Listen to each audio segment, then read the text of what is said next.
E o arquipélago de Fernando de Noronha, conhecido pelas belas praias e pelo turismo, deve ganhar uma estação científica de primeiro mundo. A ideia é ter um laboratório parecido com o de outro arquipélago brasileiro, o de São Pedro e São Paulo, que também fica no Oceano Atlântico. O Brasil tem 5 ilhas oceânicas. Fernando de Noronha é a maior e mais famosa delas.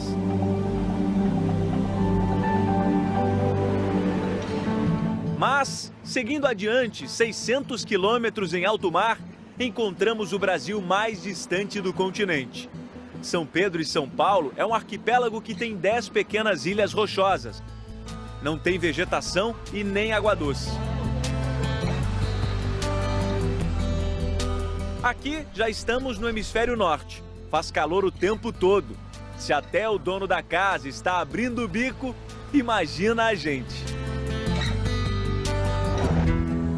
Sob a superfície você encontra os aratus, uma espécie de caranguejo que, acredite, por aqui desenvolveram hábitos canibais. Isso mesmo, eles comem uns aos outros na hora da fome. O cenário selvagem faz dos outros habitantes donos desse lugar. As viuvinhas habitam os pontos mais altos da ilha. Tem 2 espécies, as negras e as marrons.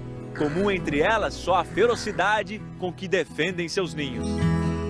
Quando esteve aqui em fevereiro de 1832, Darwin escreveu assim em seu diário de bordo: nos rochedos de São Paulo, somente encontramos 2 qualidades de aves, uma espécie de pelicano e de gaivota, ambos tão mansos e estúpidos, talvez em virtude de não se acharem acostumados a ver visitantes, que eu poderia ter abatido quantos quisesse com meu martelo geológico.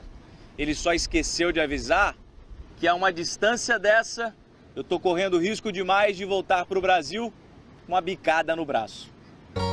1 metro de distância do ninho ou dos filhotes já é motivo de confusão. Eles são tão territorialistas que brigam de verdade entre si. E falta espaço para tanto bicho. Em alguns pontos, são 6 atobás dividindo o mesmo metro quadrado.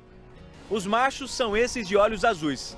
As fêmeas têm uma coloração amarela e são maioria também. Por causa disso, é comum o macho ter 2 namoradas por aqui. Acho que é para compensar que eles ajudam a chocar os ovos.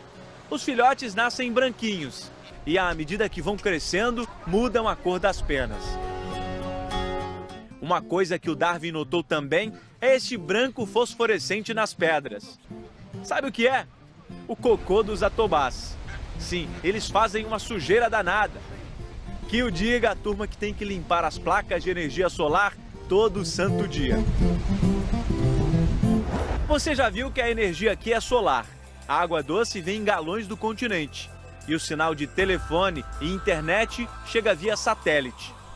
A cada 2 semanas chegam também novos pesquisadores, que recolhem pedacinhos de mato quase imperceptíveis, quebram suas rochas para análise e usam seus aparelhos científicos esquisitos. Esse instrumento é um espectrômetro de radiação gama.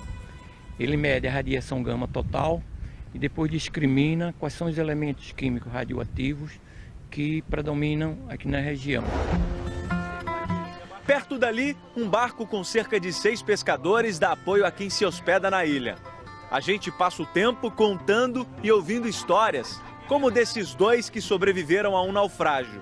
5 dias numa boia, com pouca água e comida. Foi Deus que mandou aquele barco pegar a gente. Se não fosse aquele barco, tinha se acabado todo mundo. Eles voltaram a navegar, mas estão enfrentando tempos difíceis por aqui. O atum, peixe de maior valor comercial na região, anda sumido. É que de 5 anos para cá, a quantidade de tubarões mais do que dobrou. Esse ano deu muito mesmo aí. Muito de a gente não poder trabalhar.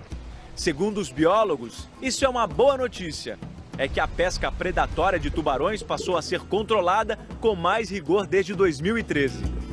Esse é um aspecto positivo. Se você considerar que o tubarão é um predador de topo, se a população de tubarão está bem, é porque todas as demais estão bem também. Por causa disso, até espécies que eram consideradas em extinção aqui na ilha voltaram a aparecer. Os dados colhidos são compartilhados com a comunidade científica do mundo todo. Com tantas descobertas, a estação de São Pedro e São Paulo começou a ficar pequena demais. Uma nova deve ser construída já em 2018. A Marinha Brasileira, uma das responsáveis pelo programa, quer construir uma estação também em outra ilha brasileira, que você com certeza conhece bem.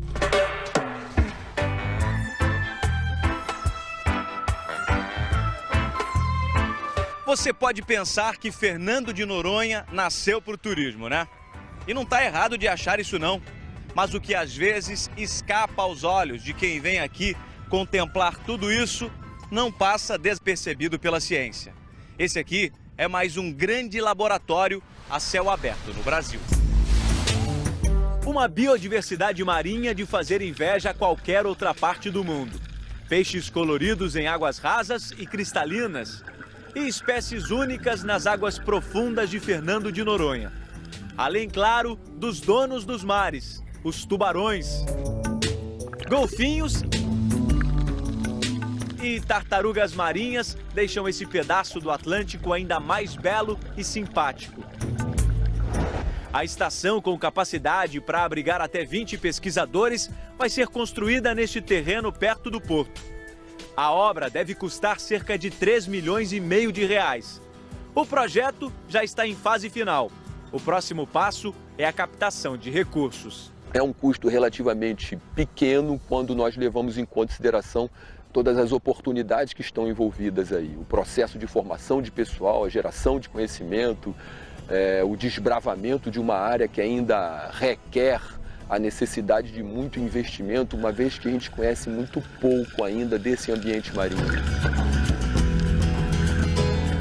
É o Brasil que a gente vai descobrindo aos poucos, seja no que ainda está escondido em uma das ilhas mais lindas do mundo